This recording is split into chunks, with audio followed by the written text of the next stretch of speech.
Hey guys, what's going on? Paul here. Welcome back to another Cardano video. So today we're going to look at the overall market briefly, with the presidential election having a big impact on how the crypto markets are performing and the interest that's there with Donald Trump getting elected as the next president of the US.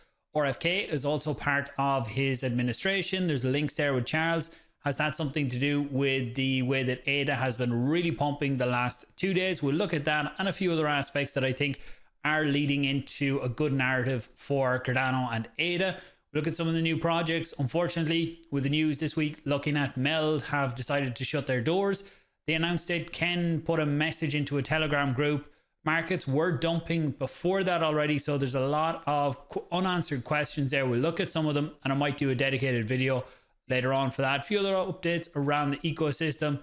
Subscribe if you're new, share it out, let people know what is going on. Common questions or other topics you'd like me to take a look into in the comments down below, and let's jump into it.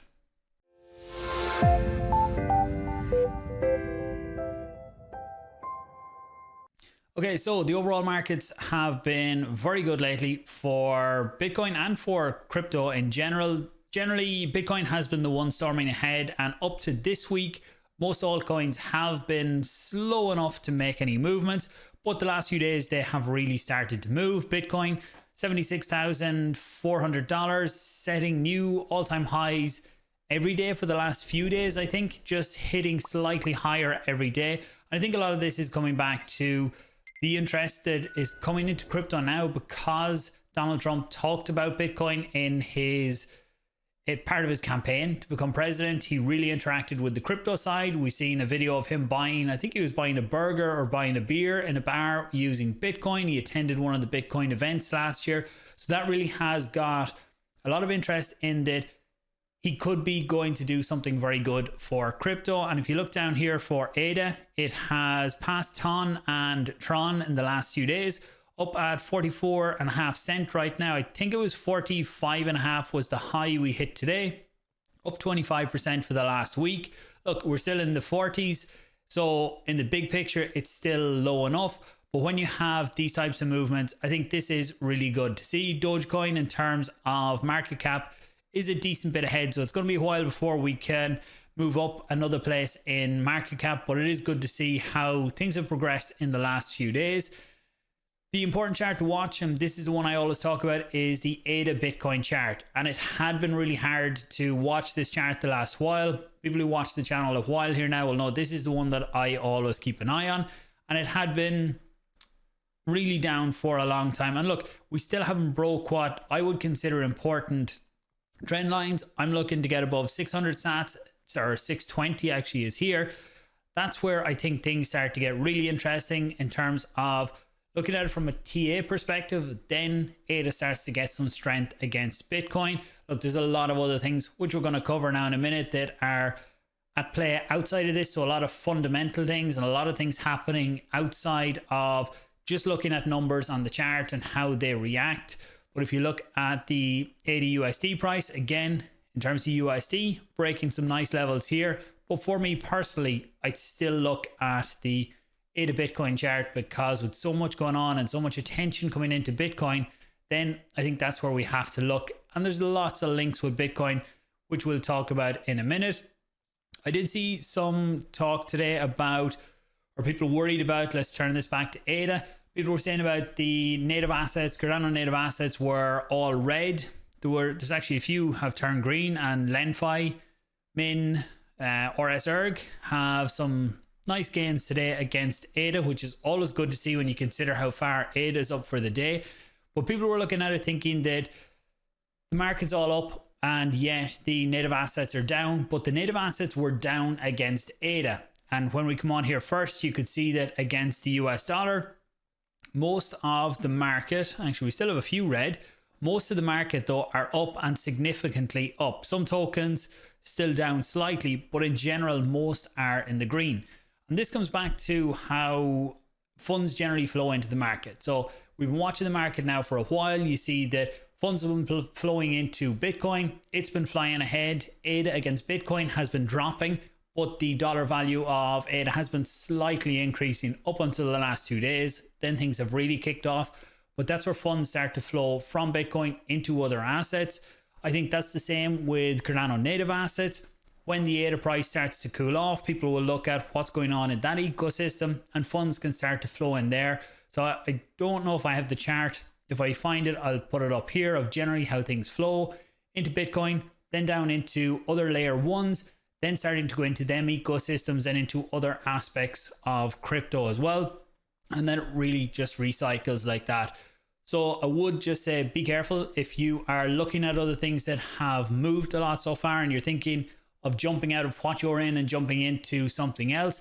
If you have looked at the project, you fully believe in where it's going and everything like that, then maybe it's worth holding on, but it's a hard call. Each one has to be taken individually because sometimes things just aren't going to come back. And that is the nature of how crypto is. With hopefully coming into a really good period for crypto, we'll see a lot of things rise. Most tokens will rise, but you just have to kind of pick your own bags of what you think is going to go well.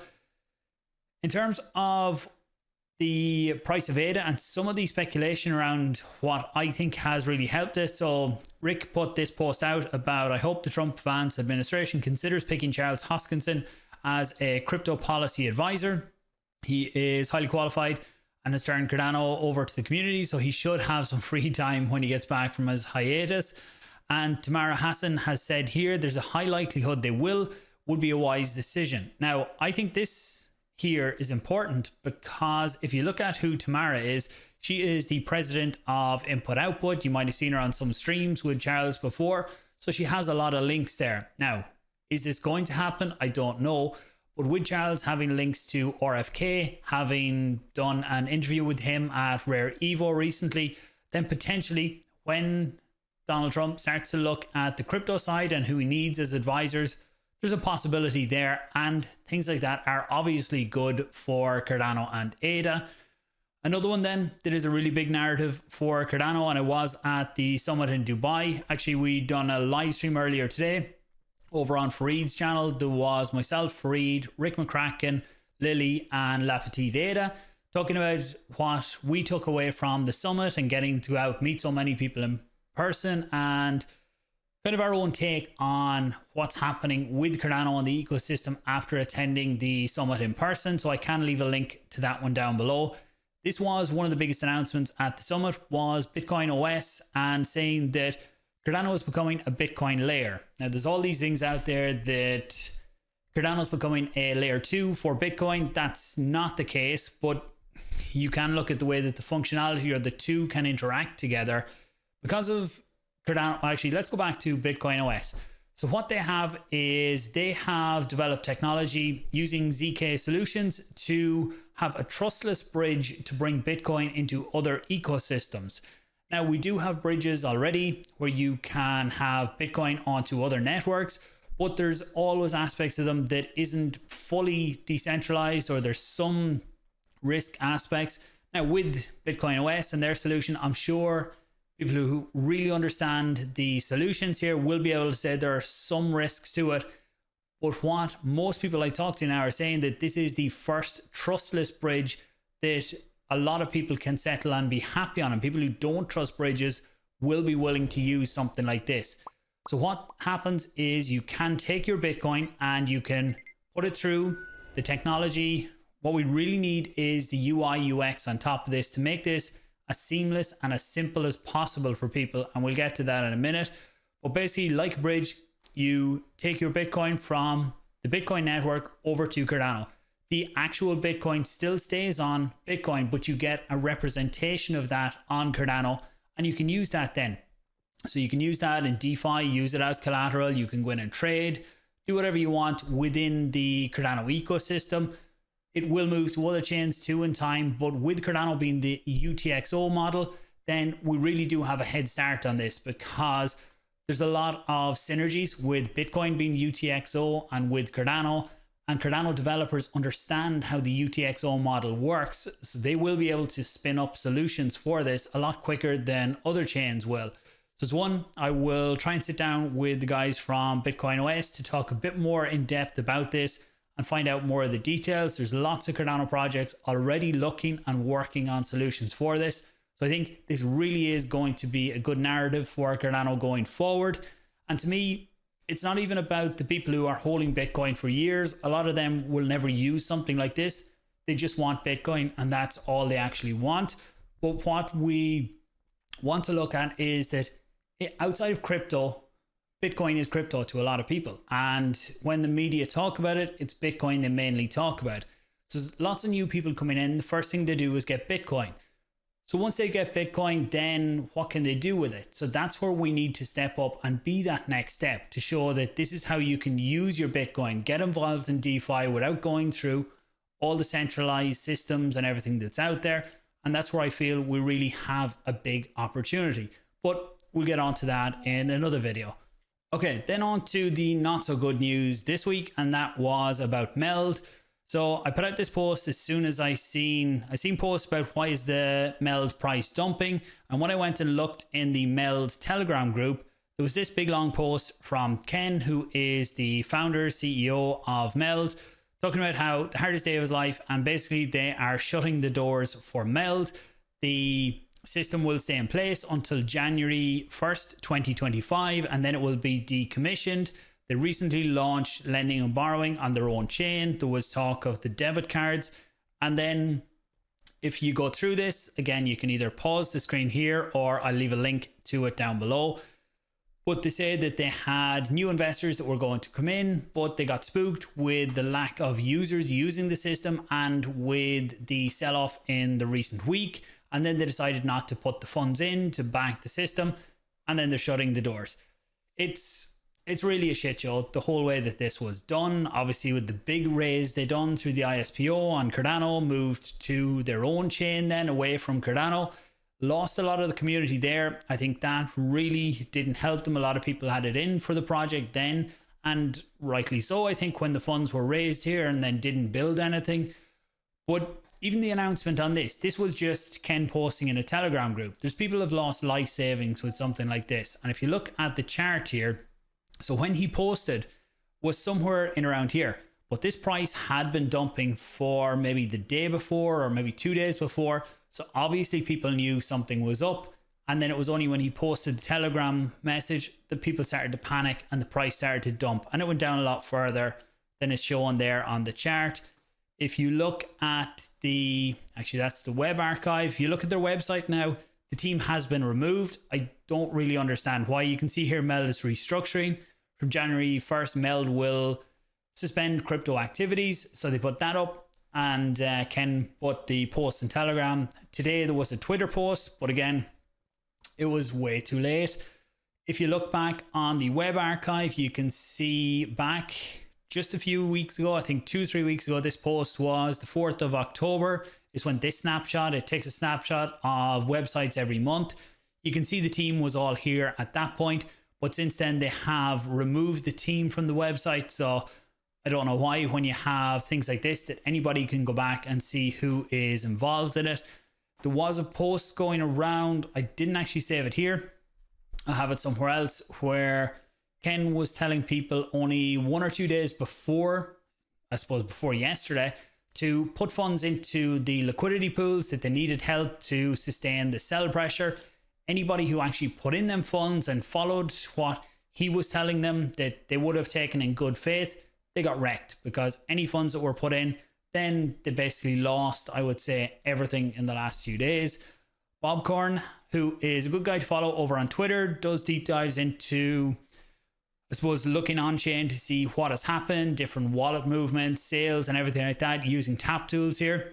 So I'll leave a link to this below, but I'm not going to go reading through it all just now. Maybe I'll do a dedicated video if people are interested in that, looking into more of the on-chain evidence, try and look at who was selling early and that type of stuff, because that is the good thing about the blockchain, is that we do have full transparency there, that at any point you can go back, you can look at these things and find out who was doing what.